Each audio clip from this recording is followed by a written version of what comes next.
আলামিন বান্দাকে জান্নাতের কন্ডিশন জানিয়ে দিয়ে বলছেন, ওয়া আম্মা মান খাফা মাকামা রাব্বিহি ওয়া নাহান নাফসা আনিল হাওয়া ফাইন্নাল জান্নাতা হিয়াল মাওয়া।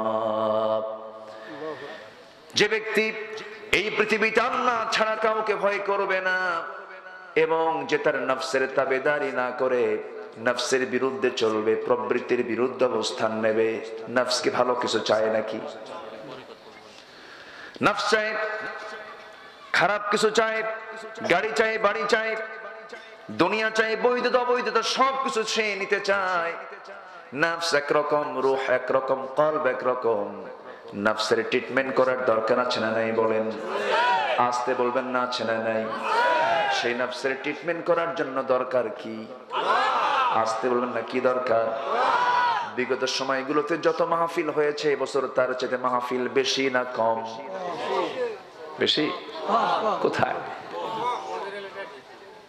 এলাকায় থাকতে পারে, কিন্তু ম্যাক্সিমাম গোটা দেশের জরিপ অনুযায়ী দেখা যায় মাহফিলের সংখ্যা কম। কেন জানেন? এর মূল কারণ হলো আমাদেরকে বোঝানো হচ্ছে যে করোনার জন্য মাহফিল করানো যাচ্ছে না। কিন্তু করোনাটা কার বাহিনী? আসতে বলবেন না, কার বাহিনী? করোনা দিয়েছেন কে? ওষুধও আছে কার কাছে? চাইতে হবে কার কাছে? তো সেই চাওয়াই যদি বন্ধ হয় তাহলে আপনি ওষুধ পাবেন কেমনে? গার্মেন্টস আছে না নাই? গার্মেন্টস শিল্প আছে না নাই? অফিস আদালত আছে না নাই? সব জায়গায় সবকিছু অফ না অন? তাহলে ওয়াজ মাহফিল কি অফ হবে না অন হবে? অন হবে।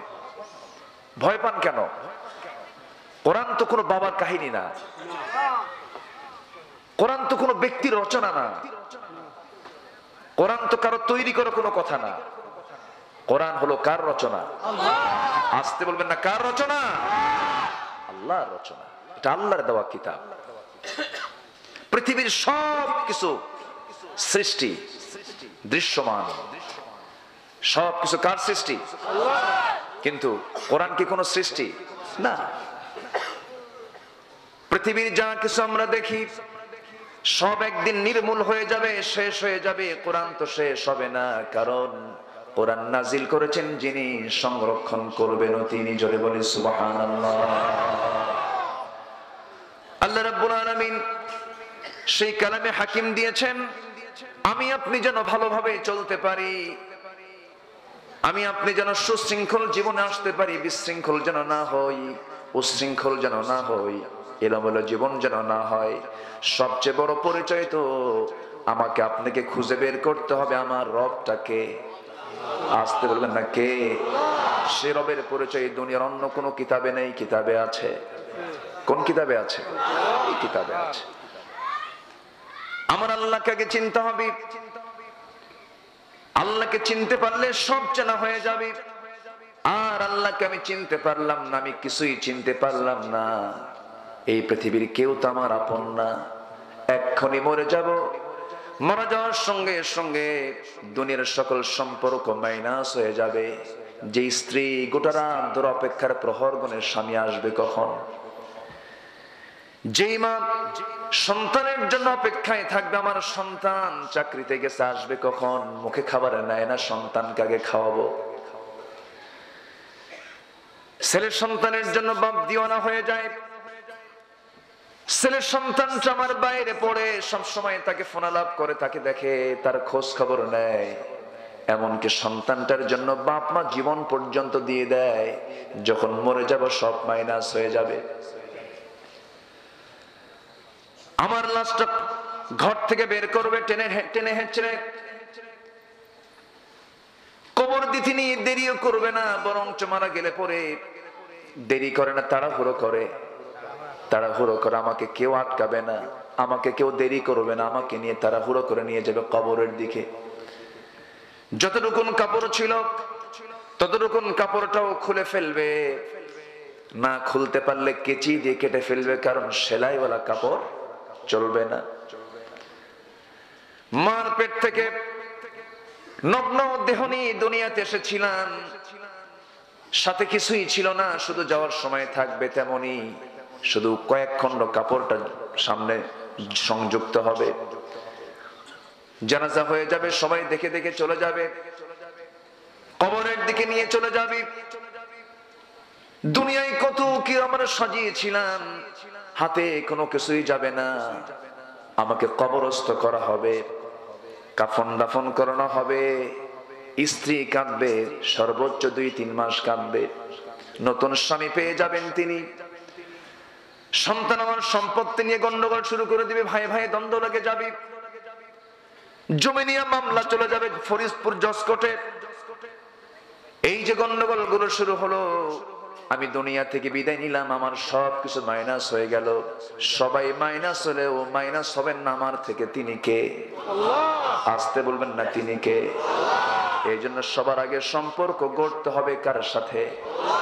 আসতে বলবেন না কার সাথে? আল্লাহর সাথে গড়তে হবে।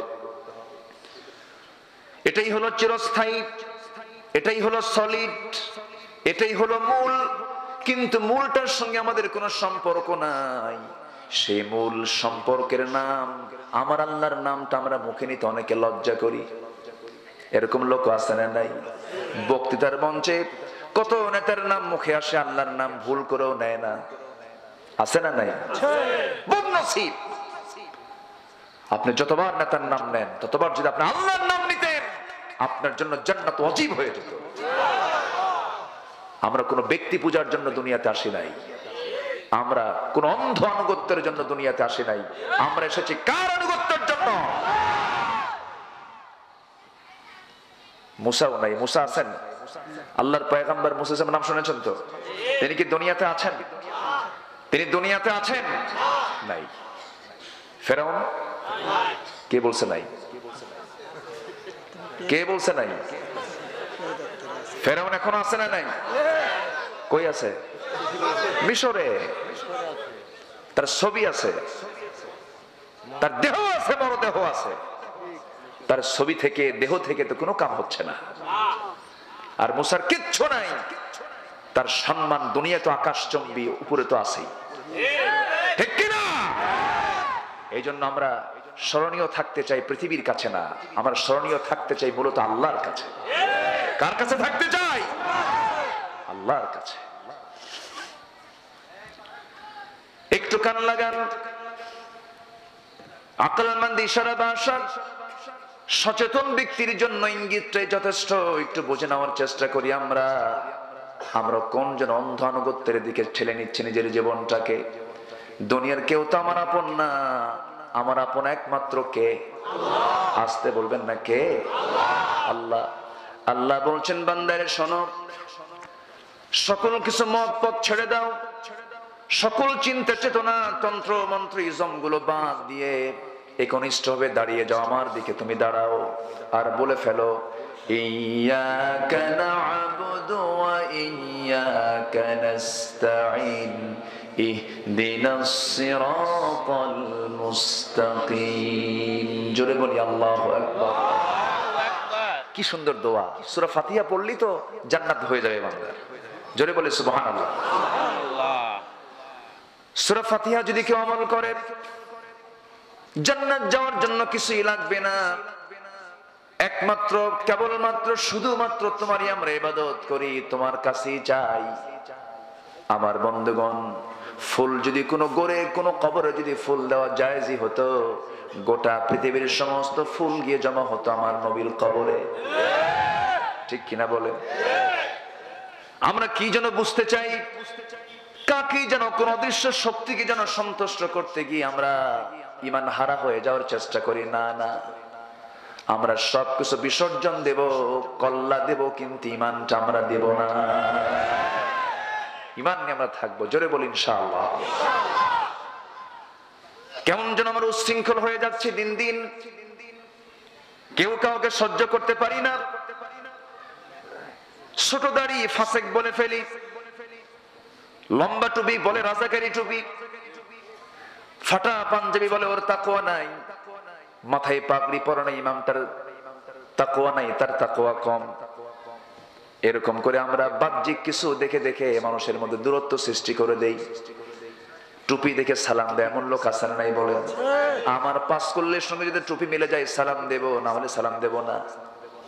এইরকম মন নিয়ে তুমি জান্নাতে যাবা? এই সংকীর্ণ মনের লোক কখনো জান্নাতে যাবে না।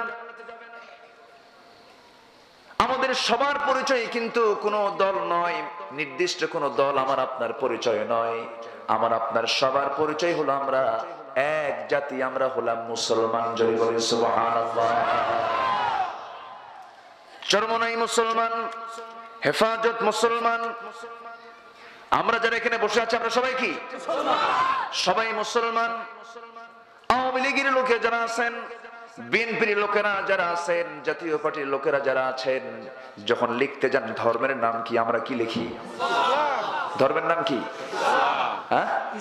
ইসলাম। ধর্মের নাম ইসলাম। আমরা জাতি মুসলমান। বলেন জাতি কি? মুসলমান। তাহলে লিখলাম আমরা মুসলমান, ধর্মের নামটা ইসলাম আমরা লিখে দিলাম। শুধু কাগজে থাকা দরকার না, আমলে থাকা দরকার। কাগজে লিখে জান্নাত পাবো না, আমল দিয়ে জান্নাত পাবো। আমল দিয়ে জান্নাত নিতে হবে। ইসলাম শুধু জন্মসূত্র নিয়ে, ইসলাম নিয়ে জান্নাত পাওয়া যাবে না। জান্নাত পাওয়ার জন্য জন্মসূত্র দিয়ে জান্নাত পাওয়া গেলে পরে অনেক লোকই তো কেউ তো জাহান্নামে যাবে না। আমার বন্ধুগণ, প্র্যাকটিস থাকতে হবে ইসলামের। জন্মসূত্র নিয়ে জান্নাত পাওয়ার কোনো সুযোগ নাই। আমার দেশে অনেক মুসলিম মুশরিক আছে না নাই? অনেক মুসলিম নামদারি মুশরিক আছে না নাই? আচ্ছা, হিন্দু ভাইরা তারা তো মুশরিক ইসলামের দৃষ্টিকোণ থেকে। ইন্নামাল মুশরিকুনা নাজাসুন, মুশরিকরা হলো নাপাক। মুশরিকরা কি? নাপাক। কার কথা? আল্লাহ। আসতে বলবেন না, কার কথা? আল্লাহর কথা। যেই মুশরিক সেই নাপাক, তাদের জন্য হারাম। আল্লাহর জন্য, আল্লাহর জান্নাতটা তাদের জন্য হারাম। আবার তাদের কিছু কিছু জায়গা আছে, সেই সমস্ত জায়গায় ঢোকাও হারাম। তারা কাবা শরীফে ঢুকতে পারবে না, হুদুদের মধ্যে ঢুকতে পারবে না। আল্লাহ নিজেই তাদেরকে নাপাক বলে দিচ্ছেন, কারণ আল্লাহ রাব্বুল আলামিন বলছেন, ওয়া মান ইউশরিক বিল্লাহি ফাকাদ হারামাল্লাহু আলাইহিল জান্নাহ। যে ব্যক্তি শিরিক করবে তার জন্য জান্নাতটা বাজেয়াপ্ত হয়ে যাবে, তার জন্য জাহান্নামটা ওয়াজিব হয়ে যাবে। আল্লাহ রাব্বুল আলামিন অন্য জায়গায় সুন্দর করে পৃথিবীর সমস্ত বাপদেরকে ডাক দিয়ে বলছেন, ও পৃথিবীর বাপেরা, সন্তানকে এমফিল পিএইচডি বানাও, মাস্টার্স পাস করায় ফেলো, ডাক্তার বানাও, ইঞ্জিনিয়ার বানাও, রাজনীতিবিদ বানাও, প্রেসিডেন্ট বানাও, মন্ত্রী বানাও, সচিব বানাও, এমপি বানাও, চেয়ারম্যান বানাও। সব কিছু বানাচ্ছ, ভালো কথা। সন্তানকে জীবনে যতগুলো নসিহত দিবা, এর মধ্যে এক নাম্বার নসিহত দিবা, ইয়া বুনাইয়া লা তুশরিক বিল্লাহ ইন্নাশ শিরকা লাযুলমুন আযীম। হে আমার কলিজার টুকরা সন্তান লোকমান, সন্তানকে নসিহত করছেন। লোকমান কোন পয়গম্বর ছিলেন না। লোকমান তিনি আল্লাহর কোন রাসূল ছিলেন না। আল্লাহ পাক তাকে হিকমত দিয়েছিলেন। ওয়ালাকাদ আতাইনা লুকমানাল হিকমাহ। আল্লাহ পাক লোকমানকে হিকমত দান করেছিলেন। কি সুন্দর হিকমত! আল্লাহ পাক তাকে বিশেষ জ্ঞান দিয়েছিলেন। তাকে তিনি তার সন্তানদেরকে নসিহত করেছেন 13টা। কয়টা? 13টা নসিহত করেছেন। এই 13টা নসিহতের ভিতরে এক নাম্বার নসিহত হলো, আমার কলিজার টুকরা সন্তান, আমি তোমাকে সতর্ক করে দিচ্ছি, কখনো শিরিক করবে না, কারণ শিরকের চাইতে মস্ত বড় জুলুম আর দুনিয়াতে নাই। তাহলে সন্তানদেরকে শিরিকের ব্যাপারে সজাগ করার দরকার আছে না নাই? এখন শিরিকের ব্যাখ্যা দিতে গেলে কিছু গায়ে তো লাগতেই পারে। আসতে কোন কেন? আলোচনা চালিয়ে যাব? জোরে বলি ইনশাআল্লাহ। আর জোরে বলি ইনশাআল্লাহ। আমরা বসেছি কোরআন নিয়ে। কোরআন কার দিকে যাচ্ছে, কোন দিকে যাচ্ছে, এটা আমাদের দেখার দরকার নাই। একটু আমরা কান লাগাই। আমরা কাউকে ভালোবাসবো কার জন্য? আসতে বলবেন না, কার জন্য?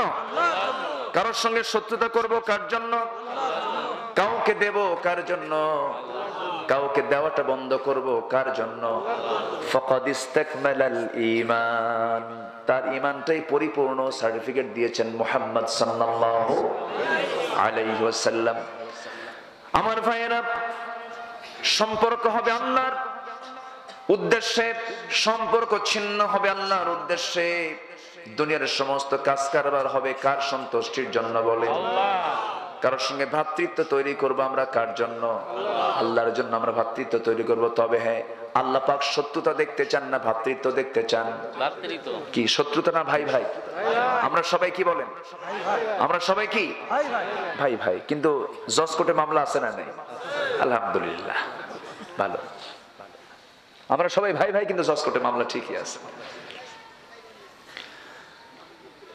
আমার ভাইয়েরা, একটু কান লাগাই, মনোযোগ দিয়ে শোনার চেষ্টা করি। এই পৃথিবী ছেড়ে, নশ্বর দুনিয়া ছেড়ে আমি আপনি চলে যাব। যে দুনিয়ার সামনে, দুনিয়া পার করার পর সামনে যে কালটা আসতেছে, সেটা ইহকাল না পরকাল? কাল কয় প্রকার? 3 প্রকার। কই কে কইছে 3 প্রকার? 2 প্রকার। আমরা জানি কাল 3 প্রকার, অতীত, বর্তমান, ভবিষ্যৎ। কিন্তু কাল তো মূলত 2 প্রকার, একটি ইহকাল আর একটা হলো পরকাল। দুনিয়ার চেতনায় 3 কাল, কিন্তু আখিরাতের চেতনা নিয়ে যারা চলবে তাদের জন্য কাল হলো 2টা, একটা হলো ইহকাল আর একটা হলো পরকাল। দুনিয়া যেভাবেই হয়ে যাক, চলে যাক চলে যাক, দুনিয়াতে লস হলো তেমন কোনো লস না। কিন্তু পরকালটা যদি লস হয়ে যায়, আমসালা সব চলে যাবে। আখিরাতকে নষ্ট করা যাবে না, আখিরাতকে ধরতে হবে। আখিরাতকে কখনো জলাঞ্জলি দেওয়া যাবে না। দুনিয়া যেখানে চলে যায় যাক, আমরা আখিরাতকে নষ্ট করব না। আখিরাতকে মজবুত করার জন্য আল্লাহ রাব্বুল আলামিন এই কালামটা দিয়েছেন। একটা সূরা থেকে আমি তেলাওয়াত দিয়ে শুরু করেছি, সেই সূরাটা হলো আদবের সূরা। কিসের সূরা বলেন? আদবের সূরা। যাদের আদব নাই তাদের জন্য এই সূরা পড়া দরকার। মাঝে মাঝে দেখেন না মঞ্চে এসে হুজুরে, এরকম আছে না? এটা তো আদবের খেলাফ কাজ। হ্যাঁ, ব্যবহার মুমিনের পরিচয়। সুন্দর ব্যবহার কিসের পরিচয়? যে মুমিন না তার ব্যবহার খারাপ হবে, যে মুসলমান না তার ব্যবহার খারাপ হবে। যে মুসলিম সে হবে পৃথিবীর শ্রেষ্ঠ একজন শিষ্টাচার ভুক্ত একজন মানুষ। আলহামদুলিল্লাহ, মুসলিম হবে পৃথিবীর সবচেয়ে সভ্য মানুষ। কিন্তু আজ আমাদের ভিতরে গালিগালাজ আছে না নাই? ছেলে বাপরে গালি দেয়, এই শালা, আছে না নাই? আসতে কোন কেন? আছে না নাই? বাপ ওকে তুইও শালা, আছে, এগুলো আছে। এগুলো কি মুসলমান? আমরা কোথায় আছি আজকে? কবি নজরুল আফসোস করে সুন্দর করে একটা কবিতার ছন্দ দিয়ে বলেছেন, একটা সুন্দর করে একটা কবিতার ছন্দে বলেছেন, গুণতিতে মোরা বাড়িয়া চলিয়াছি গরু ছাগলের মতো, বাহিরের দিকে মরণে যত, ভিতরের দিকে তত, গুণতিতে মোরা বাড়িয়ে চলেছি গরু ছাগলের মতো। ভিতরে কিচ্ছু নাই, বাইরের সংখ্যা বাড়তেছে। গরু ছাগলের যেমন সংখ্যা বাড়ে, মুসলমানের সংখ্যা বাড়তেছে, কিন্তু আসল ইমানটা তার মধ্যে থেকে চলে গেছে। ঠিক কিনা? ইমানের নূরটা নাই। আমাদেরকে আদৌ বলা হতে হবে, যার বাপ মারা গেল সে তো প্রকৃত এতিম না। প্রকৃত এতিমকে লাইসাল ইয়াতীম মান মাতা ওয়ালিদাহু ইন্নাল ইয়াতীমা ইয়াতীমাল ইলমি ওয়াল আদাবি। যে লোকের বাপ মারা গেল সেই তো প্রকৃত এতিম না, সেই তো প্রকৃত এতিম যে আদবের শিক্ষা থেকে নিজেকে বঞ্চিত রাখলো। সব জায়গায় আদব দরকার, আছে না নাই? আসতে বলবেন না, আছে না নাই? ছেলে বাপকে সম্মান করবে, বাপ সন্তানকে স্নেহ করবে, শিক্ষক ছাত্রকে স্নেহ করবে, ছাত্র শিক্ষককে দেখে সম্মান করবে। কিন্তু আজকে অধিকাংশ কলেজ ভার্সিটিতে চলে যান, শিক্ষক ছাত্রকে পিটায় না, ছাত্র শিক্ষককে পিটায়। বলেন বলেন, আপনারা বলেন। কলেজ ভার্সিটিতে আমরা কি রেকর্ড শুনি? ছাত্র শিক্ষককে পিটায় না শিক্ষক ছাত্রকে পিটায়? ছাত্র শিক্ষককে পিটাকে সোজা হয়, শিক্ষক কি কয়? সোজা হয়।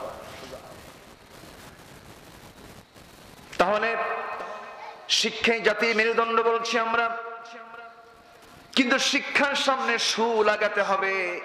শুধু শিক্ষা জাতির মেরুদণ্ড নয়, সুশিক্ষা জাতির মেরুদণ্ড, ঠিক কি না? সে শিক্ষা কিসের শিক্ষা বলেন?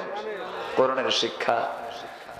ডাক্তার হন, ইঞ্জিনিয়ার হন, জজ হন, ব্যারিস্টার হন, এসপি হন, ডিসি হন, সমস্ত কিছু আপনি সব দায়িত্ব আপনি পালন করুন, কিন্তু আপনার ওই সিনার মধ্যে যদি জাতির প্রত্যেকটা শিশুর সিনার ভিতরে, প্রত্যেকটি সন্তানের সিনার মধ্যে যদি কোরআন ঢুকে দেওয়া হয়, আল্লাহর কসম করে বলি সেই সন্তান আর কোনোদিন বেয়াদব হতে পারে না। কোরআনই একমাত্র আদব শিখায়। আমার বন্ধুগণ, মাদ্রাসায় এরকম চিত্র পাবেন না। গোটা দেশ আপনি খুঁজে বেড়ান, এমন কোন রেকর্ড আপনি মাদ্রাসায় পাবেন না। বরঞ্চ মাদ্রাসার কোন শিক্ষক ঘর থেকে বের হবে, সামনে জুতা রেডি, জুতাটা সুন্দর করে গোছায়া দেয়। ওযুর জন্য পাঞ্জাবির হাতটা, পাঞ্জাবির কাপড়টা গোছায় নিচ্ছেন, ছাত্র টের পেয়েছে হুজুর ওস্তাদ আমার ওযু বানাবে, ওযুর পানি সামনে রেডি। সুবহানাল্লাহ বলবেন না? এই শিক্ষাগুলো মাদ্রাসায় পাওয়া যাবে। জীবন চলাচলে চলতে গিয়ে বিভিন্ন জায়গায় মাঝে মাঝে যাই। গাজীপুরে একটা মাহফিল করতে গেলাম, সে জায়গায় একটা বৃদ্ধাশ্রম আমার নজরে পড়লো। বৃদ্ধাশ্রম, বুড়া মানুষগুলো সেখানে রাখছে। এই বৃদ্ধাশ্রম গড়ে উঠেছে ইউরোপ আমেরিকায়, সেখানে কোনো পিতামাতার দাম নাই। যখন মানুষ বুড়া হয়ে যায়, সেই দেশে ওই বুড়া মানুষগুলোকে পাগল বলে ডাকে। আর ইসলাম বলছে পৃথিবীতে সবচাইতে দামি সম্মান পাওয়ার উপযুক্ত হলো বুড়া মানুষ।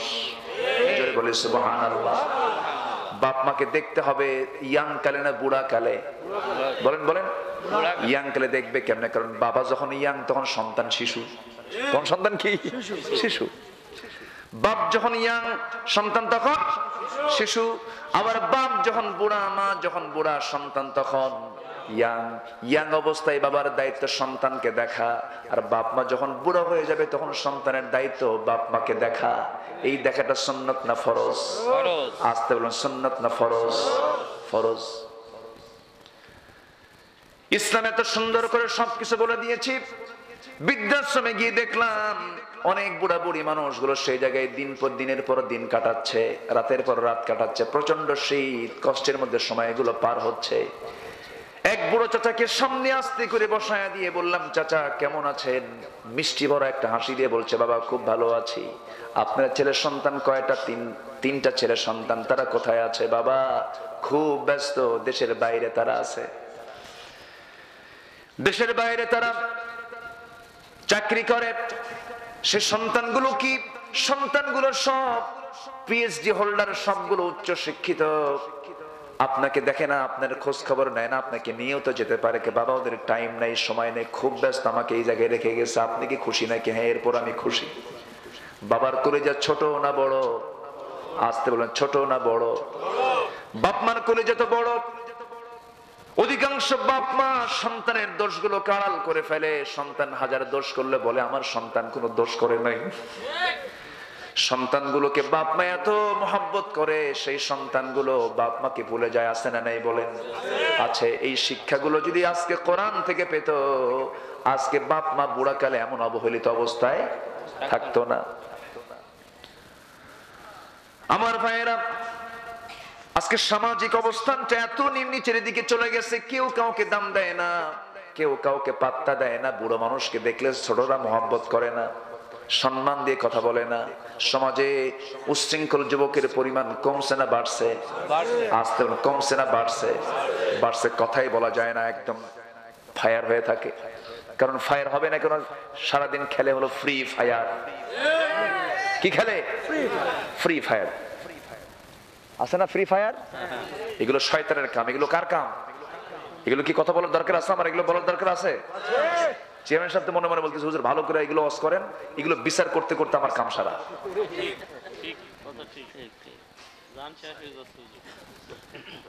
আমার ভাইয়েরা, রাসূল কত শক্ত কথা কত আগে বলে দিলেন, মাল্লাম ইয়ারহাম সাগীরানা ওয়া লাম ইয়াকির কাবীরানা ফালাইসা মিন্না। যে ছোটদেরকে স্নেহ করে না, বড়দেরকে সম্মান করে না, সে আমার উম্মতি না। সে আমার কি? উম্মতি না। সে আমার উম্মতের বাইরে।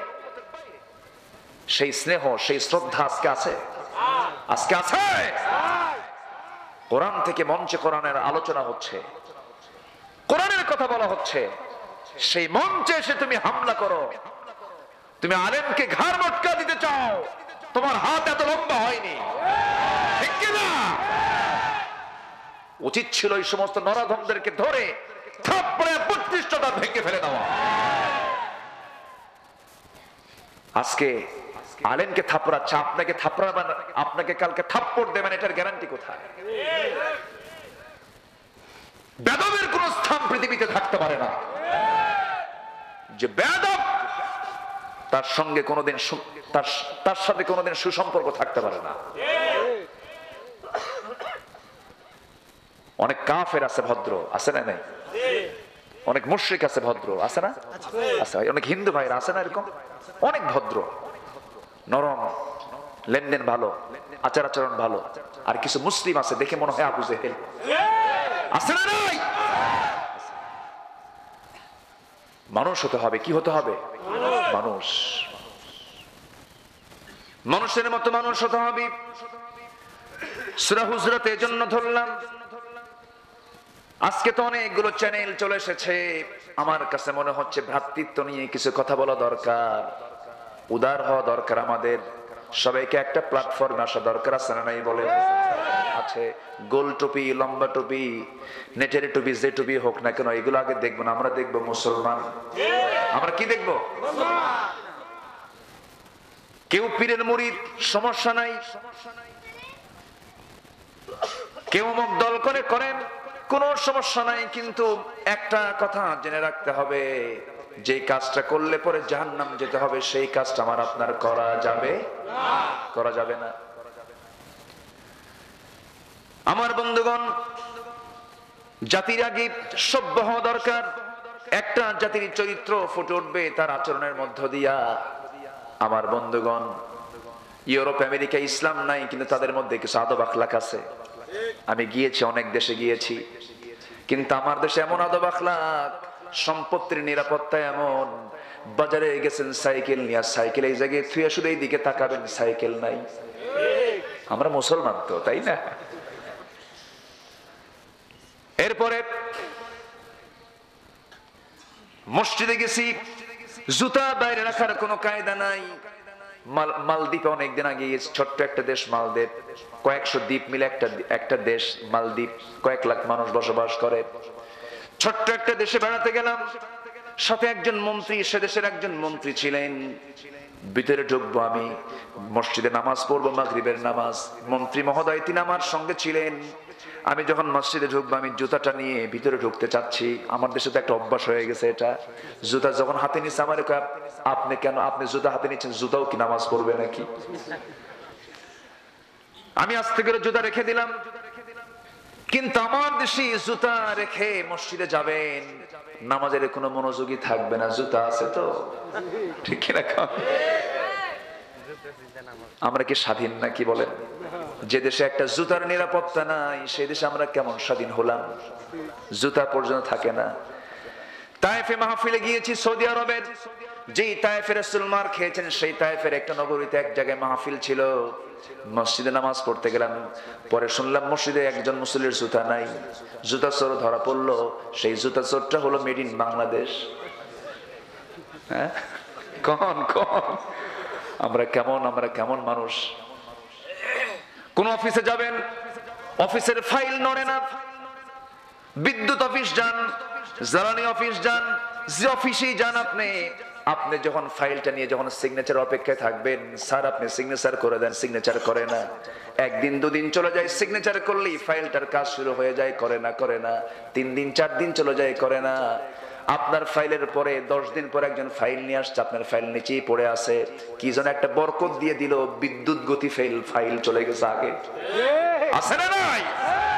আমরা মুসলমান, আমরা কি আমার ভাইয়েরা, দেশ স্বাধীন হলো 71-এ। আজকে 2020 সাল। এই ফরিদপুরের সন্তান বঙ্গবন্ধু শেখ মুজিবুর রহমান আফসোস করে দেশ স্বাধীনতার পর একদিন একটা বক্তব্য দিয়েছিলেন, সেই কথাটা আমার কানে আজও ভাসে। মানুষ দেশ স্বাধীন করে পায় তেলের খনি, গ্যাসের খনি, স্বর্ণের খনি, আমি পাইলাম সোলের খনি। এমনি কয় নাই, সেই চোর তো সব ফেরেশতা হয়ে গেছে। হ্যাঁ, আসতে কোন কেন? সে চোর কি ফেরেশতা হয়েছে? এই চৌর্যবৃত্তি বন্ধ হবে, প্রচলিত আইন দিয়ে নয়, কোরআনের আইন দিয়ে এগুলো বন্ধ হবে। মুসলমান রাজি আছেন কারা কারা? হাত উঁচু করে দেখা।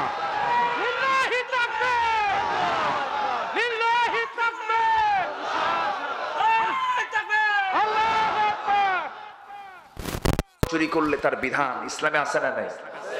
আসতে বলবেন না, আছে না নাই? চুরি করছে হাত কাট, ফাক্তাউ আইদিয়াহুমা, দে হাত কেটে সবার চোখের সামনে। ও জীবনে আর চুরি করবে না। ওরে দেখলেই কবে যে ও তো চোর। হাত কাটার চিহ্ন থাকলো কি? চোর।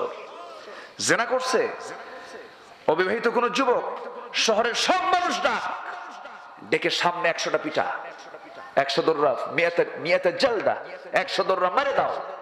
সবাই দেখবে যে এই যুবকটাই অকাম করছিল। কোন যুবক পারবে? সাহস করবে? করবে? এরকম করবে? ইফটিজিং বন্ধ হবে, সব বন্ধ হবে। শুধু এগুলো চালু করে দেন। কিন্তু এগুলো চালু করবে কারা? ফেরেশতা। ফেরেশতা করবে? কোরআনে এগুলো বিধান আছে না নাই? আসতে বলবেন না, আছে না নাই? আচ্ছা, একটা প্রশ্ন করি আপনাদেরকে, রাষ্ট্র আগে না কোরআন আগে? ভালো করে বলবেন, খুব চূড়ান্ত প্রশ্ন কিন্তু। রাষ্ট্র আগে না কোরআন আগে? মন দিয়ে বলেন, মন দিয়ে বলেন, দিল থেকে বলেন, রাষ্ট্র আগে না কোরআন আগে? রাষ্ট্র কি বললো আগে দেখবো না কোরআন কি বললো আগে দেখবো? এটাই তো ঈমান, এটাই তো ঈমান। এখানে ঈমান। কি যেন একটা ভয় আমাকে তাড়া করে। না, কিচ্ছু না, কেউ কিচ্ছু না, সব মরে গেলে জিরো। ঠিক কিনা? আমার কেউ আপন না, আমার আপন কে? আল্লাহ। কষ্ট নেবেন না দয়া করে। আমি চেষ্টা করি সবাইকে দরদ দিয়ে কথা বলার জন্য। রাসূল দরদ দিয়ে কথা বলতেন, তাই না? রাসূল যদি কঠিন হতেন তাহলে কি হতো? فبما رحمة من الله لنت لهم ولو كنت فظا غليظ القلب এরপরে لانفضوا من حولك فاعف عنهم واستغفر لهم وشاورهم في الأمر فإذا عزمت فتوكل على الله جربني الله। এই যে আমার মেহেদী ভাই হাফিজুল কোরআন, খুব সুন্দর। হাফেজ সাহেবরা আশেপাশে থাকা দরকার, কারণ আলোচনার মধ্যে কোরআন তেলাওয়াত করতে করতে অনেক সময় ভুল হয় না? ভুল হতেই পারে। ইভেন আমার রাসূল একদিন নামাজ পড়তে নিয়ে তিনি তার সূরা, ভুল নাই কার? শয়তানের ভুল নাই? ও নিজে কয় আমার ভুল নাই, কিন্তু ওর তো ভুল সবই ভুল। শয়তান তো নিজেই ভুল, ঠিক কি না? ভুল নাই কার? আল্লাহ। যে বলবে আমার ভুল নাই, সে কার গুণ নিতে চায়? কার গুণ নিতে চায়? আল্লাহ। কিন্তু মানুষ, আমরা মানুষ, আমাদের দাম সকল সৃষ্টির মধ্যে কম না বেশি? ফেরেশতা বড় না মানুষ বড়? অনেকে চুপ করে চিন্তায় পড়তেছে, কি করি? ফেরেশতা বড় না মানুষ বড়? মানুষ বড় না ফেরেশতা বড়? কে শ্রেষ্ঠ? মানুষ। কিন্তু আমরা মাঝে মাঝে ধমক দিয়ে বলি, আরে তোমার ভাবসাব দেখে মনে হয় তুমি ফেরেশতা হয়ে গেছো। বলি না? আমরা বলি না? তোমার ভাবসাব দেখে মনে হয় তুমি ফেরেশতা হয়ে গেছো। তো ফেরেশতা হবে কেন? ফেরেশতা তো মানুষের চেয়ে ছোট, সেটা মানুষ। আমরা বলবো তুমি মানুষের মতো মানুষ হয়ে গেছো, আলহামদুলিল্লাহ। আমরা বলতে ভুল করি। ফেরেশতা বড় না মানুষ বড়? মানুষ বড়। কারণ মানুষকে আল্লাহ রাব্বুল আলামিন যা দিয়েছেন ফেরেশতাকে তা দেন নাই। ফেরেশতাকে দিয়েছেন বিবেক, বুদ্ধি, কামনা বাসনা দেন নাই। তার কামনাও নাই, বাসনাই নাই, বউ নাই, বাচ্চা নাই, টাকা নাই, পয়সা নাই। কিন্তু আমাদের এগুলো আছে না নাই? বউ বলে টেলিভিশন নিয়ে আসো, ইন্ডিয়ান ফিল্মগুলো দেখতে হবে, আছে না নাই? সন্তান বলে বাবা আমাকে ওই কাজটা করতে হবে, এতগুলো টাকা দরকার, বাপ বাধ্য হয়ে যায়। কামনা বাসনা তাড়া করে মানুষের ভিতরে, কিন্তু ফেরেশতার মধ্যে কামনা বাসনা নাই, কিন্তু বিবেক বুদ্ধি আছে। আর মানুষ ছাড়া যত প্রাণী দুনিয়াতে আছে, কোন প্রাণীর ভিতরে বিবেক নাই, বুদ্ধি নাই। বিবেক বুদ্ধি আছে? গরুর মধ্যে আছে নাকি? আছে? গরুর মধ্যে নাই, ছাগলের মধ্যে নাই, কোন প্রাণীর ভিতরে কোনো বিবেক বুদ্ধি নাই, কিন্তু কামনা বাসনা আছে। আর আল্লাহ রাব্বুল আলামিন মানুষের মধ্যে কামনা বাসনা বিবেক বুদ্ধি সব দিয়ে দুনিয়াতে পাঠিয়েছেন। আল্লাহ বলছেন, বান্দা বিবেক বুদ্ধি খাটায়া কোরআন এবং হাদিসকে ফলো করে জীবন চালাও, আমি তোমার সম্মান সকল সৃষ্টির উপরে দিয়ে দেব। জোরে বলুন সুবহানাল্লাহ। আমি কি আলোচনা চালিয়ে যাব? কারো কোনো সমস্যা, কোনো আপত্তি, কোন সংশয়, কোন ভয়, কোন ডঙ্কা, শঙ্কা, হতাশা নেই? ইমানদার কিচ্ছু চিন্তা করে না। ইমানদারের যে ঘুম হয়, এমন ঘুম পৃথিবীর কারো হয় না। সুবহানাল্লাহ বলেন। ইমানদারের চিন্তাই হলো আল্লাহুম্মা বিসমিকা আমুতু, আল্লাহ তোমার নামে বললাম, যদি চিন্তা করো কইরো, না হলে তোমার কাছে চলে যাবো। জোরে কোন সুবহানাল্লাহ। ইমানদারের ঘুম হয় ফ্রেশ। ইমানদারের ঘুম হয় কি? আর যার ইমানের মধ্যে সমস্যা আছে, দুর্বলতা আছে, ওই যে জুলুম আছে, শিরিক আছে, কুফুর আছে, গুলি করছে একটা, আল্লাহ আমারে কে যেন গুলি করে, আছে না নাই বলেন তো? তাদের ঘুম হয় না, ফ্রেশ ঘুম হয় না, তারা কখনো ঘুমাতে পারে না, টেনশনে থাকে, কারণ পাপ তাকে ঘেরাও করে ফেলে। আর ইমানদার তো পাপ করে না, তাকে ঘেরাও করতে পারে না, সে দুনিয়া তো আরামে থাকে, আখিরাত তো আরাম পাবে। জোরে বলে সুবহানাল্লাহ। আমার বন্ধুগণ, এই জন্য আমরা আমাদের আদবটাকে ঠিক করে ফেলবো। আমাদের শিষ্টাচার যদি ভালো হয়ে যায়, আমাদের আখলাক যদি ভালো হয়ে যায়, সব ভালো হয়ে যাবে। আল্লাহ রাব্বুল আলামিন এই সূরাটা দিয়েছেন কোন সময়? আমার নবী একদিন খুতবা দিচ্ছেন। কি দিচ্ছেন? খুতবা দিচ্ছেন, আলোচনা করছেন। সামনে দুজন সাহাবী বসা, আবু বকর এবং ওমর। নাম শুনেছেন তো নাকি? সবাই চিনেন তো? আবু বকর, ওমর। ছোট মানুষ না বড় মানুষ? বলেন বলেন। ছোট মর্যাদা না সর্বোচ্চ মর্যাদা? একজন কি নিয়ে রাসূল বলেছেন, আমার পরে যদি কেউ নবী হতো, ওমর হতো, লাকানা উমর। আর আরেকজনের ব্যাপারে রাসূল বলেছেন, মা তুলাআতিশ শামস ওয়ালা গারাবাত। কোন সূর্য উদয় হয়নি, অস্ত যায়নি, সেই ব্যক্তির মাথার উপর দিয়ে যে আবু বকরের চেয়ে শ্রেষ্ঠ হতে পারে। জোরে বলুন সুবহানাল্লাহ। তাহলে দুজন শ্রেষ্ঠ মানুষ, আমার পরে কেউ নবী হলে ওমর হতো, আর এই পৃথিবীতে সবচেয়ে শ্রেষ্ঠ মানুষ নবীদের পর আমার আবু বকর। এই দুজন মানুষ সামনে বসে থেকে কথা বলতেছে, দুজন আলাপচারিতা করছিলেন। আমার নবী যে কথা বলছিলেন, কথা বলার মাঝে দেখা গেল দুজনের তর্ক শুরু হয়ে গেল। তর্ক করতে করতে এক পর্যায়ে নবীর কথার চাইতে দুজন সাহাবীর কথার আওয়াজটা বড় হয়ে যাচ্ছে। আমার নবীজির কথা যখন ক্ষীণ হয়ে যাচ্ছিল, তাদের কথা যখন বড় হয়ে যাচ্ছিল, এটা নবীর জন্য কষ্টের কারণ হলো। নবীর কষ্টের কারণ হলে সহ্য করেন না কে? আসতে বলবেন না, কে সহ্য করেন না? আমার নবীকে কষ্ট দেওয়ার মতো মানুষ বাংলার জমিনে মনে হয় নাই। আসতে বলবেন না, নাই। আজকে তারা কষ্টে আছে না জামাই আদরে আছে? বলেন বলেন বলেন বলেন। বিচারে আছে না জামাই আদরে আছে? জামাই আদরে আছে। একজন তসলিমা তো চলেই গেছে অনেক আগে। তসলিমা নাসরিন কয়েকদিন আগে একটা স্ট্যাটাস দিয়েছে, সে বলেছে বাংলাদেশের সমস্ত মাদ্রাসা মসজিদগুলো বন্ধ করুক, সব মানুষ ইবাদত বাড়িতে করুক। দেখছেন কত বড় শয়তান। আবার কয়েকদিন আগে আবার আরেকটা বলেছে, সে বলছে যে আমার নিজের জীবন ধন্য, আমার জীবনে কোনো স্বামী নাই, আমি স্বার্থ। কথা বোঝেন নাই তো? ওর কিছু আওলাদ কিন্তু আমার দেশে আছে, ওর প্রেতাত্মা কিছু আমার দেশে এখনো আছে না নাই? আছে, এখনো আছে। তারা বহাল তবিয়তে আছে। এগুলোকে চিহ্নিত করা দরকার, এগুলোকে মাথায় নিয়ে আসা দরকার। নচেত আমার সমাজকে ধ্বংস করার প্ল্যান করছে। আমাদের সতর্ক হওয়ার দরকার আছে না নাই? আছে। আমার বন্ধুগণ, নবীজির আওয়াজের চাইতে যখন দুজন সাহাবীর আওয়াজটা বড় হয়ে গেল, নবীজির কষ্টের কারণ হলো আল্লাহ পাক ওহী নাযিল করলেন সূরাতুল হুজুরাত। সূরাতুল কি? হুজুরাত।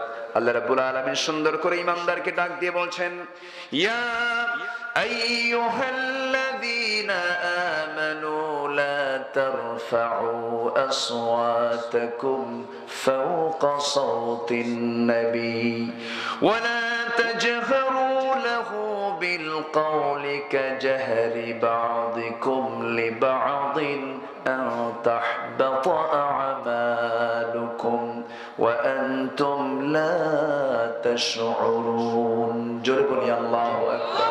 আল্লাহু আকবার। ও ঈমানদারেরা, তোমরা তোমাদের আওয়াজটাকে নবীর আওয়াজের চাইতে বড় করো না।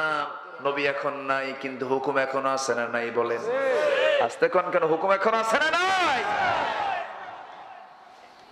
এখনো হুকুমটা আছে। যখন তোমাদের ভিতরে কোন সাইয়েদ, তোমাদের মধ্যে যখন কোন আমির, ইসলামী চিন্তাবিদ, ইসলামী গবেষক, কোন আলেম ওলামা যখন কোন কথা বলতে যাবে, লা তারফাউ আসওয়াতাকুম, তোমরা তোমাদের আওয়াজটাকে বুলন্দ করো না, তোমরা তোমাদের কথাটাকে বড় করে তাকে কষ্টের কারণ করে দিও না। কারণ এটা করলে কি হবে? আনতাহবাতা আমালুকুম, তোমার জীবনের সমস্ত আমলগুলো নিষ্ফল হয়ে যাবে। মারাত্মক কথা। এই আয়াত যখন নাযিল হলো, ওমর ফারুকের কান্না থামে না। ওমর ফারুক রাদিয়াল্লাহু তাআলা কাঁদতে কাঁদতে অস্থির হয়ে যাচ্ছেন। বুঝি আল্লাহ পাক আমার সবকিছু শেষ করে দিয়েছেন, মনে হয় সব আমলগুলো নিষ্ফল হয়ে গেছে। সেই দিন থেকে শুরু করে নিয়ে এই আয়াতটা নাজিল হয়েছে, যেদিন থেকে মৃত্যুর দিন পর্যন্ত আমার নবীর সামনে ওমর ফারুক কখনো বড় আওয়াজে কথা বলেন নাই। যখন কথা বলতে গেছেন, আস্তে মিটি মিটি করে কথা বলেছেন, ফিস ফিস করে কথা বলেছেন। রাসূল বারবার জিজ্ঞাসা করতেন, ওমর কি যেন বললা, আবার একটু জোরে কয়। ওমর কি যেন বললা, আবার একটু জোরে কয়। কারণ জোরে বলতে নিয়ে না জানি আবার কোন আয়াত নাজিল হয়। আমার ভাইয়েরা, সেই ওমর ফারুক রাদিয়াল্লাহু তাআলা আনহু, বেয়াদবি করা যাবে না। শিক্ষককে দেখলে অসম্মান না সম্মান, বড়দেরকে দেখলে সম্মান না অসম্মান, শ্রোদেরকে দেখলে পরে আদর না থাপ্পড়। বলেন বলেন বলেন বলেন, আদর না থাপ্পড়। আদর করতে হবে, গালিগালাজ দেওয়া যাবে না। অনেকে কান মলায় দিয়ে বলে ভাগ, আছে না নাই? আমার নবীজি কাউকে কখনো ভাগায় দিতেন না। ছোট্ট ছোট্ট বাচ্চাগুলো নবীর চতুর্পাশে বসে যেত, আমার নবীজি স্নেহ করতেন, আদর করতেন। আমার নবীজির ছোট্ট শিশু একজন সাহাবী রাসূলের সামনে এসে বসে আছে। রাসূল বললেন, ও সাহাবী, ও ছোট্ট ছেলে, তোমার পাখিটা কেমন আছে? পাখির খবরও রাখতেন। যেরকম সুবহানাল্লাহ। আমার নবীজি ছোট্ট ছোট্ট বাচ্চাদেরকে সময় দিতেন। নবীজি সবার নবী, শিশুদের নবী, বড়দের নবী, সবার নবী তিনি ছিলেন। চেয়ারম্যান কি শুধু নির্দিষ্ট দলের হওয়া দরকার না, সবার হওয়া দরকার? আসতে পারেন একজনের না, সবার। এই জন্য তিনি চেয়ারম্যান। উদার চিত্তে আসতে হবে, উদারতা নিয়ে আসতে হবে সবার ভিতরে। এই উদার চিত্ততার অভাবে আজকে সমাজের অবস্থা সৃষ্টি হয়েছে। আমার মতো না, ও মানুষ খারাপ, আছে না নাই বলেন তো? অথচ আল্লাহ রাব্বুল আলামিন বলছেন, খুলিকাল ইনসানু হালুআন ওয়া ইযা মাসসাহুশ শাররু জাযুআন ওয়া ইযা মাসসাহুল খায়রু মানুআ ইল্লাল মুসাল্লুন। জোরে বলি আল্লাহু আকবার। মানুষকে সৃষ্টি করা হয়েছে সংকীর্ণ করে, ছোট মন। যখন সে কোনো কিছু পায় আল্লাহকে ভুলে যায়, আর যখন সে কোনো কিছু বিপদে পড়ে যায় তখন সে ঘাবড়ে যায়। কিন্তু ইল্লাল মুসাল্লুন, ওই সমস্ত বান্দা ছাড়া যারা ঈমানদার, যারা মুসল্লি, তারা কখনো এরকম হয় না। জোরে বলি সুবহানাল্লাহ। আমরা মন হব ছোট মনের না বড় মনের? ছোট মন না বড় মন? প্রতিশোধ নেব না ক্ষমা করব? বলেন বলেন বলেন বলেন বলেন। প্রতিশোধ নেব না ক্ষমা করব?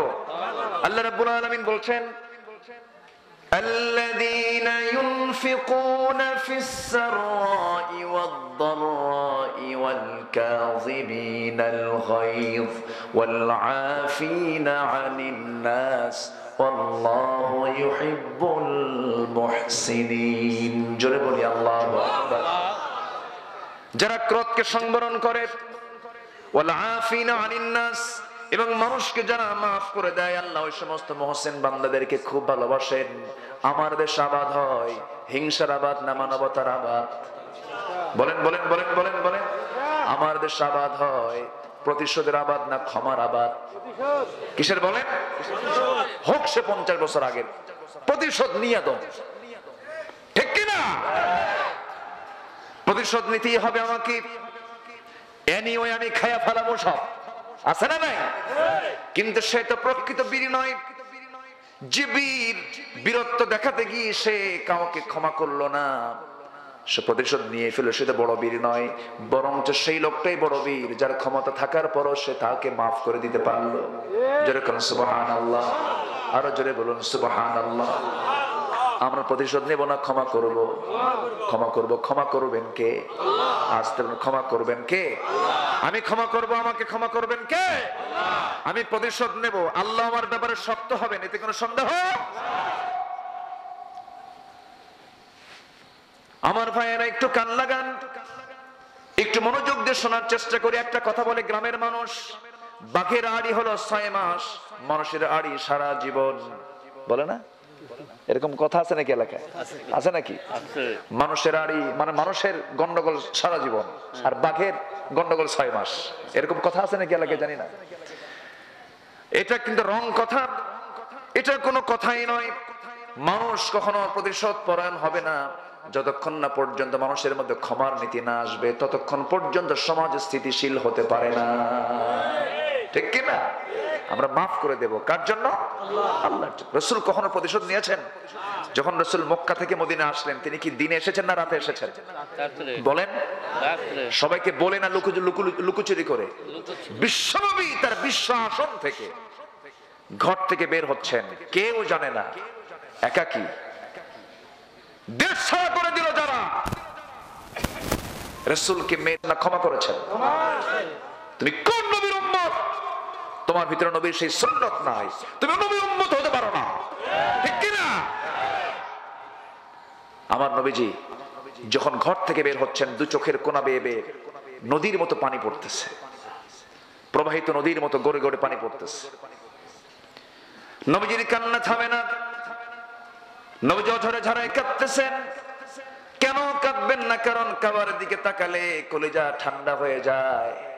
পৃথিবীর সব নজরের সমস্ত জিনিসের দিকে তাকালে, একবার তাকাবেন, দুবার তাকাবেন, পুরাতন হয়ে যায়, পুরাতন হয়ে যায়। কিন্তু কাবার দিকে আমরা যতবার তাকাই ততবার দেখতে মন চায়। কাবা ঘরটা কার? আমরা কাবার ইবাদত করি না আল্লাহর ইবাদত করি? বলেন কার ইবাদত করি? যদি আমরা কাবার ইবাদত করতাম তাহলে আমরা বলতে পারতাম এটা একটি স্ট্যাচু, এটা আমরা বলতে পারতাম এটা একটি স্ট্যাচু, ভাস্কর্য। যদি আমরা হাজরা আসওয়াদের যদি ইবাদত করতাম তাহলে আমরা বলতে পারতাম এটা একটি স্ট্যাচু। কিন্তু আল্লাহ রাব্বুল আলামিন স্পষ্ট করে বলছেন ঘরের কোনো ক্ষমতা নাই, পাথরের কোনো ক্ষমতা নেই, সমস্ত ক্ষমতা কার? আল্লাহ। আন্নাল কুওয়াতা লিল্লাহি জামিআ। কাবা কোন স্ট্যাচু নয়, আমরা কাবার কিছুই করি না, কাবাকে কোন আমরা শক্তির কিছু মনে করি না। কারণ আল্লাহ রাব্বুল আলামিন স্পষ্ট করে বলেছেন ফালইয়াবুদু রাব্ব হাযাল বাইত, তারা যেন এই কাবার যিনি রব তার যেন সে ইবাদত করে। ওই কাবার রবটাকে আল্লাহ। আসতে বলবেন না কে? আল্লাহ। ওমর ফারুক রাদিয়াল্লাহু তাআলা একদিন হাজর আসওয়াদকে চুম্বন করলেন, চুম্বন করে বলছেন ও পাথর, তোকে আমি চুমাও দিতাম না রাসূল যদি তোকে চুমা না দিত। রাসূল সুন্নাত তিনি রাসূল পালন করেছেন, আমি সেই সুন্নাত পালন করছি, কারণ তোর মধ্যে কোনো শক্তি নেই। শক্তি কার? আল্লাহ। আসতে বলবেন না কার? আল্লাহর শক্তি। আমরা বুঝি না, না বুঝে না বুঝে এমনি একটা কথা বলে ফেলি। একটু বোঝার চেষ্টা করতে হবে। আমি আদর দিয়ে উদারতা দিয়ে কথা বলার চেষ্টা করছি, কেউ মনক্ষুণ্ণ হবেন না। কারণ আরেকটা নিঃশ্বাস নিতে পারবে আর কোনো গ্যারান্টি আছে নাকি?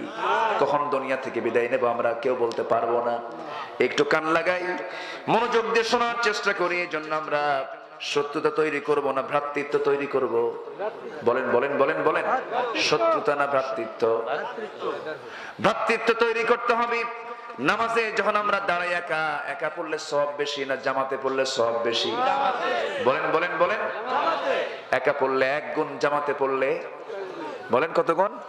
27 গুণ। জি সুবহানাল্লাহ বলেন। এই তো মাসলা মাসাল, সবাই তো মুফতি সাহেব, বলি আলহামদুলিল্লাহ, সবাই তো সুন্দর। তাহলে একা পড়লে সওয়াব কম, একা পড়লে 1 গুণ, জামাতে পড়লে 27 গুণ। কেন? আল্লাহ চান একা একা তুমি চলো না, সবাই নিয়ে চলো। একা একা চলো না, সবাইকে মিলেমিশে নিয়ে চলো।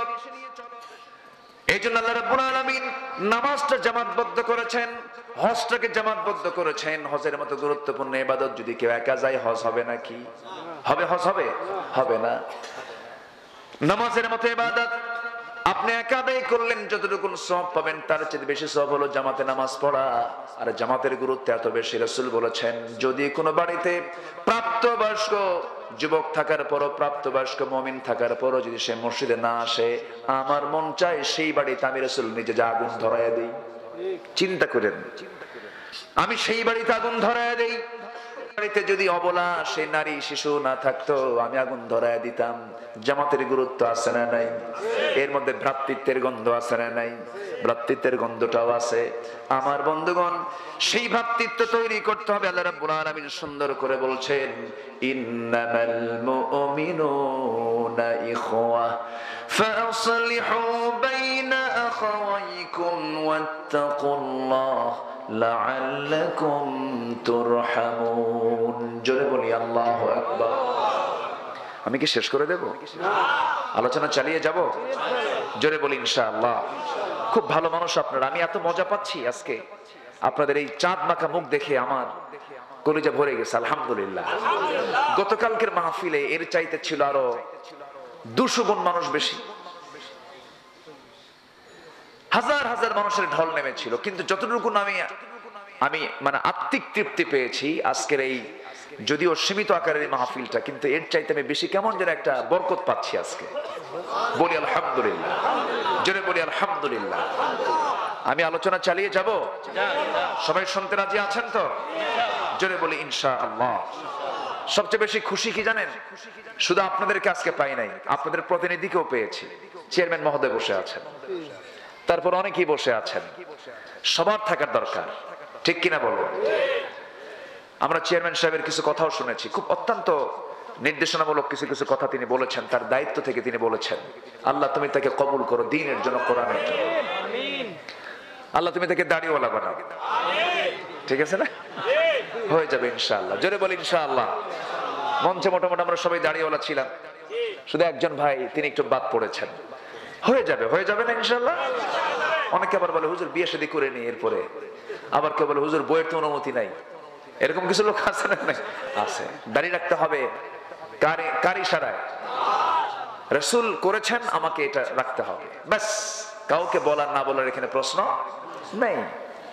সম্মানিত ভাইয়েরা, একটু সময় লাগবে আজকে, আমাকে সময় দিতে হবে। সময় দিবেন তো সবাই আপনারা? জোরে বলি ইনশাআল্লাহ।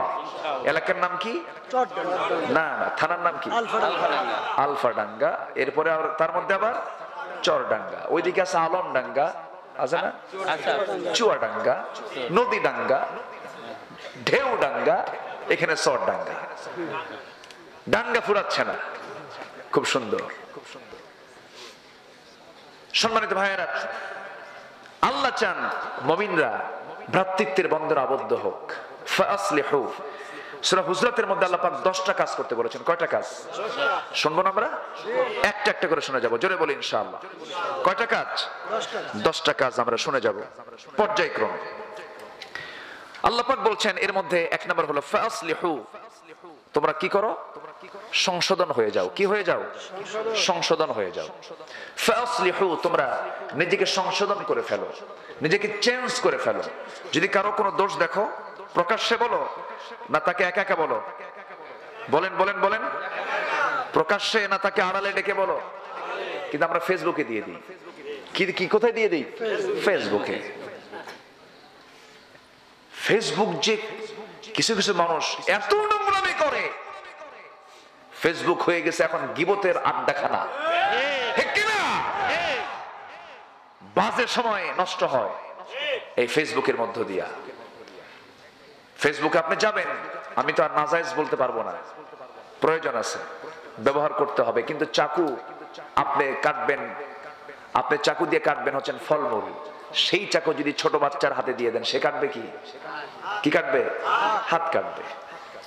কিন্তু এই ফেসবুকটা এখন সবার হাতে, অবল বৃদ্ধ বনিতা সবার হাতে। ছোট্ট বাচ্চা 6 মাস ও ফেসবুক দেখে, এরকম করে টানে। আছে না নাই বলেন তো? ও টানে, ও আমাদের সাথে বেশি বোঝে, কারণ এখন তো ডিজিটাল, বোঝেন নাই? আধুনিক প্রযুক্তি নিয়ে দুনিয়াতে আসছে, অনেক কিছু বোঝে। আমি আপনি যে ফাংশন বুঝি না, আজকের ছোট্ট ছোট্ট বাচ্চারা তার চাইতে বেশি ফাংশন বোঝে। কত টেপাটেপি করে, কিন্তু সবচাইতে বড়, যত চালাক হোক না কেন, সবচেয়ে চালাক সন্তান সেই যার সিনার মধ্যে 30 পারা কোরআন চলে গেছে। জোরে বলে সুবহানাল্লাহ। আবার অনেকে বলে, হুজুর আমার সন্তান খুব আপডেট, কি ল্যাপটপ চালায়, কম্পিউটার চালায়। আমি কই খাইছে, শেষ হয়েছে। এটা বড় অযোগ্যতা নয়, এটা বড় বড় পারদর্শিতা নয়। সবচেয়ে বড় পারদর্শিতা হলো যে সন্তানটার সিনার মধ্যে 30 পারা কোরআন ঢুকে গেছে। জোরে বলে সুবহানাল্লাহ। এই যে মেহেদী ভাই, হাফেজদেরকে দেখলাম আর একটু হিংসা লাগে, ঈর্ষা লাগে। ছোটবেলায় হাফেজ হতে পারি নাই, যদিও আয়াতগুলো বুঝি, আয়াতগুলো সাজিয়ে গুছিয়ে এক জায়গায় করার জন্য ছোট্টবেলায় পড়ার দরকার ছিল, সুযোগ হয় নাই। যদিও এখান থেকে মুখস্থ আছে, বোঝার চেষ্টা করি, কিন্তু হাফেজ হওয়ার জন্য ছোট্টবেলায় হলে খারাপ হয় না ভালো হয়? আস্তে খারাপ হয় না ভালো হয়? ভালো হয়, উত্তম হয়, এটা বেস্ট হয়। এই জন্য ছোট্ট বাচ্চা জন্ম নেওয়ার সঙ্গে সঙ্গে প্রত্যেক পিতা মাতার চিন্তা করা উচিত, যা পড়বে আগে সিনার মধ্যে কোরআন তুলে দেই। যা সুবহানাল্লাহ। আগে কি তুলে দেব? কোরআন তুলে দেব। কোরআন ওকে চালায় নেবে, কোরআন ওকে চালায় নেবে। আমার দায়িত্ব শেষ হয়ে যাবে, কোরআন ওকে লালন করবে, কোরআন ওকে সব দেখে নেবে, কোরআন তাকে হারাম কাজ থেকে বর্জন করার শিক্ষা দিয়ে দেবে। আমার বন্ধুগণ, অনেক কথা আল্লাহ রাব্বুল আলামিন সূরা হুজরাতের মধ্যে 10টি কাজের অর্ডার দিয়েছেন। এর মধ্যে 1 নাম্বার হলো, জেনে রেখে দিও মুমিনরা পরস্পর ভাই ভাই। মুমিনরা পরস্পর কি? হিন্দু মুসলমান ভাই ভাই না না না, হ্যাঁ আস্তে কম বলেন বলেন বলেন বলেন। হিন্দু মুসলমান কখনো ভাই ভাই হতে পারে না। এখন হয়তো আমার কথাটাকে, এই যে অনেকে আসছে, হয়তো সাম্প্রদায়িকতার দিকে নিয়ে যেতে পারে, যে এই যে একটা প্যাঁচ লাগায় দিছে। কিন্তু এখানে ইমানের বিষয় আছে না নাই? আছে। হিন্দু যিনি হিন্দু, তিনি মানুষ। তিনি কি? মানুষ। তিনি যদি আমার প্রতিবেশী হন, অবশ্যই তাকে দেখার দায়িত্ব আমার আছে না নাই? তার বাড়িতে আগুন লাগছে, হিন্দু, নেভাবো না, আগুন মরুক, এটার জন্য গুনাহ আছে না নাই? আছে। কিন্তু আমি যখন বলবো হিন্দু মুসলিম ভাই ভাই, তখন ওর বোনকে বিয়ে করা জায়েজ। আপনার কথাটা বুঝেন? আমার কথা কি বুঝে আসতেছে? হিন্দু মুসলিম যদি ভাই ভাই হতো, তখন তো তার হিন্দু একটা মেয়েকে বিয়ে করা জায়েজ হয়ে যাবে, তখন তার সঙ্গে আত্মীয়তা করাও জায়েজ হবে। আর সে যদি আমার ভাই না হয়, তখন এটা আমার জায়েজ হবে না। তাহলে কি আমার কোন হিন্দু মেয়েকে আমি বিয়ে করতে পারবো? বলেন না। কোন খ্রিস্টান মেয়েকে আমি বিয়ে করতে পারবো? বিয়ে করতে পারবো, কোনো আপত্তি নেই। শুধু বলতে হবে লা ইলাহা ইল্লাল্লাহ। কথা কি বোঝা যায়? কিন্তু আমার দেশে অনেক হিন্দু বউ আছে না নাই? হিন্দু তালিকায় আছে, স্বামী মুসলমান হয়ে আছে, দুটো মিলে যে বাচ্চা হচ্ছে ক্রস। কি হচ্ছে? ক্রস। গাধা আর ঘোড়ার মিলনে যে বাচ্চা হয়, ওটা হয় খচ্চর। ওটা কি? খচ্চর। খচ্চর তো খচ্চরই। কথা বোঝেন নাই? কষ্ট নিচ্ছেন আপনারা? কথার গভীরে চলে গেলে তো বহুদূর চলে যায়। ইসলামকে লালন করার, ইসলামকে লালন করার জাতি সব জানে, ঠিক কিনা? সবাই জানে মূলে কার ইসলাম আছে আর মূলে কার ইসলাম নাই। সবার কাছে অজানা নয়, সবার কাছে জানা। অবশ্যই তাকে মানুষ জানবো আমি, কিন্তু ইমানের দৃষ্টিতে, ইমানের দৃষ্টিভঙ্গিতে আমি তাকে কখনো দ্বীনি ভাই মনে করতে পারবো না। মনের সম্পর্ক তার সঙ্গে থাকতে পারবে না, কারণ আল্লাহ তাআলা কোন বান্দাকে ভালোবাসেন? ইন্নাল্লাহা ইউহিব্বুল্লাযীনা ইউকাতিলুনা ফি সাবিলিহি সাফফান। রাদিয়াল্লাহু তাআলা আনহু বদর যুদ্ধের দিন বাবা এসেছে কাফিরদের পক্ষে, বাপ ছেলে আসছেন রাসূলের পক্ষে। যুদ্ধে বাপ বেটা দেখতে পেয়ে গেল। উবাইদা রাসূলের পক্ষে এসেছেন, তার বাবা জাররা কাফিরদের পক্ষে এসে যুদ্ধ করতেছে। বাপ বেটা মুখোমুখি হয়ে গেল। উবাইদা রাদিয়াল্লাহু আনহু মনে মনে চিন্তা করলেন, আমার জন্মদানকারী পিতা, আমি তাকে কেমনে অ্যাটাক করি, আমি তাকে কেমনে হামলা করি। এই চিন্তা মাথায় নিয়ে আস্তে করে তিনি তরবারি গোটায় নিয়া পিছনের দিকে ব্যাক করলেন। পরক্ষণেই মনে করছেন, আমার জন্মদানকারী পিতা হতে পারে, কিন্তু সে তো শিরকের প্রতীক, সে তো দ্বীনের দুশমন, আমার নবীর দুশমন, আল্লাহর দুশমন, আল্লাহর বিরুদ্ধে, দ্বীনের বিরুদ্ধে অবস্থান নিয়ে আজকে ময়দানে হাজির হয়ে গেছে। আমি যদি আজকে পিতাকে পিতা মনে করে যদি ছেড়ে দেই, দ্বীনের শত্রু না মনে করি, কিয়ামতের দিন আমাকে মুনাফিকের কাতারে দাঁড় হতে হবে। তখন হয়ে যাবে আত্মীয়করণ। তখন কি হবে? আত্মীয়করণ হয়ে যাবে। এই চিন্তা মাথায় নিয়ে উবাইদা করলেন কি, নাঙ্গা তরবারি কোষ মুক্ত করে চক্ষু বন্ধ করে বাবার গর্দান বরাবর হাঁকায় দিলেন। গায়ের জোরে না ইমানের জোরে? আসতে বলবেন না কিসের জোরে বলেন? আমাদের গায়ের জোর দেখবেন, আল্লাহ ইমানের জোর দেখবেন, ইমানের জোরটা দেখবেন। ইমানের জোরে গর্দান যেটা হাঁকায় দিলেন, মস্তকটা ছিটকে পড়ে গেল, ধর একদিকে পড়লো, শের একদিকে পড়ে গেল। সাহাবায়ে কেরামদের মধ্যে আল্লাহু আকবার আওয়াজ বুলন্দ হয়ে গেল। বদর যুদ্ধে মুসলমানদের যখন বিজয় হয়ে গেছে, সবার মুখে হাসির ঝিলিক, ওবায়দার মুখে কান্না, ওবায়দার চোখের পানি বন্ধ হয় না। রাসূল বলছেন, সাহাবীরা রে, আমার ওবায়দা কান্দে কেন? কি হয়েছে আমার ওবায়দার?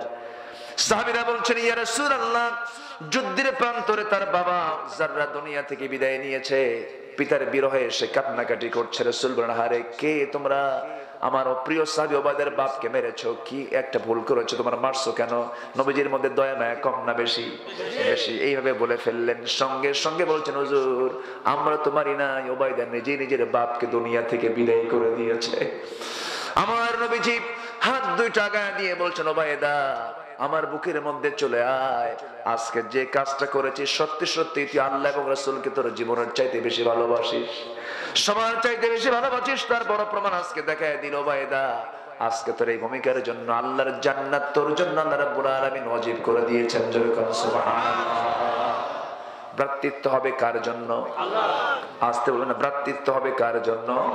আল্লাহর সত্যতা হবে কার জন্য? আল্লাহর জন্য হতে হবে। আমার বন্ধুগণ, আমার ভাইয়েরা, ভ্রাতৃত্ব কাকে বলি? মুসলমানদের পারস্পরিক যে ভ্রাতৃত্ব হবে, সেই ভ্রাতৃত্ব হবে সবচেয়ে বড় মজবুত। মুহাব্বত তিন প্রকার। মুহাব্বত কয় প্রকার? তিন প্রকার। মুহাব্বতে আকলি, মুহাব্বতে তাবিঈ, মুহাব্বতে ঈমানি। এক নম্বর মুহাব্বত হলো তাবিঈ, স্বভাবগত ভালোবাসা। সন্তান যতই বেয়াদবি করুক, বাবার দয়া সন্তানের দিকে আছে না নাই বলেন? আছে। আবার সন্তানের দয়া বাবার দিকে আছে না নাই? আছে। মুহাব্বতে তাবিঈ এটা। মুহাব্বতে আকলি হলো জ্ঞান প্রসূত ভালোবাসা। ওষুধ খেতে মন চায় না, এরপর তিতা ওষুধ খাচ্ছি রোগ ভালো করার জন্য, তিতা হলেও আমার কাছে মহব্বত করতে হচ্ছে, এটা হচ্ছে মহব্বত আকলি। আর নাম্বার 3 হলো মহব্বত ইমানি, হলো পরিপূর্ণ এই মহব্বত, সেটা মহব্বত ইমানি, দ্বীনি ভালোবাসা। আমি একজন মুসলমানকে ভালোবাসবো কার জন্য? আসতে বলবেন না, কার জন্য? এই ভালোবাসাই হলো 1 নাম্বার ভালোবাসা। জোরে বলে সুবহানাল্লাহ। এটাই হলো ভ্রাতৃত্ব। দু একজন করে উঠে যাচ্ছে যে, উঠে কেন চাচা? সমস্যা? ও আবার আসবেন? ও জরুরত। হ্যাঁ জরুরত, ঠিক আছে যান। জরুরত ছাড়া আবার যাবেন নাকি? অনেকে আবার আরেক জরুরত সারতে যায়। নিম্ন চাপ তো আছে, আবার কেউ ঊর্ধ্ব চাপে যায়। ঊর্ধ্ব চাপ হলো বিড়ি খাওয়া চাপ, আছে না? এটাও কিন্তু কম চাপ না। দরবারে মেম্বার সাপ নাই, মেম্বার গেল কই গেল কই গেল কই, আধা ঘন্টা নাই, টানটুন মেরে আবার এসে বসে। আবার এই মেম্বার আছে নাকি এখানে? আবার ভুল বুঝবেন না যে আপনার নাম নিলেন, আবার যেন কোন যেন বেকায়দা হয়ে গেল। যাক আলহামদুলিল্লাহ। জি, কোন নেশার মধ্যে যাওয়া যাবে না। নেশা দেশের প্রচলিত আইনেও নিষিদ্ধ, এবং ইসলাম তো বলেই দিয়েছে নেশার ব্যাপারে কোনো আপিল, কোন প্রকার আপোষ নেই। ইন্নামাল খামরু ওয়াল মাইসিরু ওয়াল আনসাব ওয়াল আজলাম রিজজুম মিন আমালিশ শাইতান। মদ, জুয়া, নেশা সব হারাম। কে করেছেন? কে করেছেন? আল্লাহ করেছেন। নেশা করা যাবে না। বিড়ি খায় স্বাস্থ্য ভালো হয় এমন কোন কথা ডাক্তার কয়? কিন্তু কি যে বিড়ি টান, ওরে বাপরে। চেয়ারম্যান না ভালো বুঝেছে, মানে বিড়ির কি আগ্রহ জনগণের। যখন নির্বাচন আসে, কয় প্যাকেট নিয়ে আসছো, কি আছে না নাই বলে তো।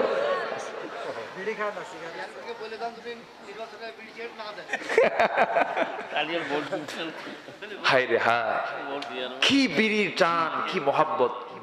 আসছে দেখা করতে, ভাই আমি আসছি প্রতিনিধি হওয়ার জন্য, দেখবেন আমার বিষয়টা কেন। কথা পরে আগে প্যাকেট দাও। জনগণ কি কম খারাপ? আমরা কি ভালো?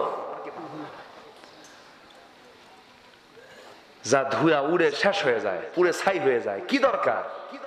সে টান মানে কি? টান দেখে মনে এক টানে মনে হচ্ছে ও সিদ্ধাতুল মুনতাহায় চলে গেছে একবার। আছে না নাই বলেন তো? আছে না নাই? কি দরকার খামাখা এই লাঞ্চটা পচায় দেওয়া? এই লাঞ্চ দিয়েছেন কে? এই লাঞ্চটাকে ফ্রেশ করে এই পৃথিবীতে পাঠিয়েছিলেন কে? বিড়ি খেয়ে নষ্ট করলো কে? আল্লাহ। অনেকে চিন্তায় আছে, এগুলো করবো না আমরা। এখন করোনায় যে আক্রান্ত হয় তাকে সবচেয়ে বেশি অ্যাটাক করে কিসে? লাংস অ্যাটাক করে। আর যে লোকটা বেশি নেশা করে ওর ভিতরে সহজে ঢোকে এটা কি, বিড়ি যখন খাইছিস তোরে খাইয়ে যাস করি, কথা বোঝেন নাই? বয়স্ক লোককে বেশি করে, বয়স্ক লোকের তো বয়স হয়ে যায়, তার অ্যান্টিবডি থাকে না, রোগ প্রতিরোধ ক্ষমতা কমে যায়, তখন সে আক্রান্ত হয়। আমরা একটা মৃত্যুর সংবাদ জেনেছি, ফরিদপুরের একজন হ্যাভিওয়েট একজন লিডার, সাবেক মন্ত্রী ছিলেন না, চৌধুরী কামাল ইবনে ইউসুফ। তিনি যে দলের হন না কেন, চৌধুরী কামাল ইবনে ইউসুফ। ইউসুফ কার নাম? একজন নবীর নাম না? জি, উনি ইন্তেকাল করেছেন, আক্রান্ত হয়েছিলেন করোনায়। এই তো দুনিয়া ভাই, যশ সম্মান ক্ষতি সব মাটির সঙ্গে মিশায় গেল, আর পৃথিবীতে কেউ আর দেখতে পাবে না। আজকে দুনিয়া থেকে নাই, চলে গেছে। পাপের পরিমাণ কমাইছি না বাড়াইছি? পাপের পরিমাণ কমাইছি না বাড়াইছি? পান খায় অনেকে, কিছু কিছু বুড়া চাচা আছে এত পান খায়, সারাদিন পান খায়, ডান গালে বাম গালে দুই গাল ফুলে রাখে পান দিয়া। দাঁতটা হলো সাদা, দাঁতটা কি হয়? তরমুজের বিসি, তরমুজের বিসি বানায় ফেলে, সুন্দর চেহারা, একদম তরমুজ বানায় ফেলছে। এটা কি ঠিক? আস্তে কোন কেন? আমার নবীজির শেষ সময় শেষ আমলটা ছিল মিসওয়াক করা। যেরকম সুবহানাল্লাহ, কি করা? নবীজির জীবনের শেষ আমল কি? মিসওয়াক। রাসূল মাঝে মাঝে বলতেন, আমার উম্মতের যদি কষ্ট না হতো আমি মিসওয়াকটাকে ওয়াজিব বানায় দিতাম। রাসূল সবসময় পকেটে মিসওয়াক রাখতেন এবং এত মিসওয়াক করতেন তার দাঁতের উপরের যে চামড়াগুলো ছিলে যেত, এত মিসওয়াক তিনি ব্যবহার করতেন।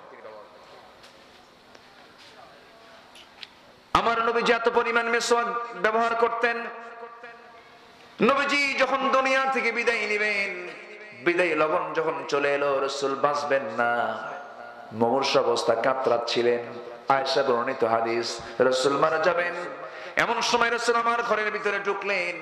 আমার ঘরের মধ্যে ঢুকে বলছেন, আয়েশা আমাকে একটু শোয়া দাও, মাথা চক্কর মারছে, প্রচন্ড জ্বর, প্রচন্ড মাথা ব্যথা হচ্ছে আমার। নবীজির মৃত্যুর আগে দুইটা রোগ দেখা দিয়েছিল। এক নাম্বার হলো জ্বর এসেছিল, নাম্বার 2 হলো মাইগ্রেন ছিল, মাথা ব্যথা ছিল। এই দুইটা রোগ হলো সুন্নতের রোগ। কিসের রোগ বলে? মাথা ব্যথা আর জ্বর হওয়া। মাথা ব্যথা আর কি? জ্বর হওয়া। আমার নবীজি 2 রোগ আক্রান্ত হলেন এবং মৃত্যুর পূর্বে আমার নবী যারা একটা সিমটম দেখা গেল, রাসূলকে বিষ প্রয়োগে হত্যার পরিকল্পনা করেছিল। নবীজির সময়, মৃত্যুর সময় বিষ প্রয়োগের কিছু লক্ষণ দেখা দিয়েছিল।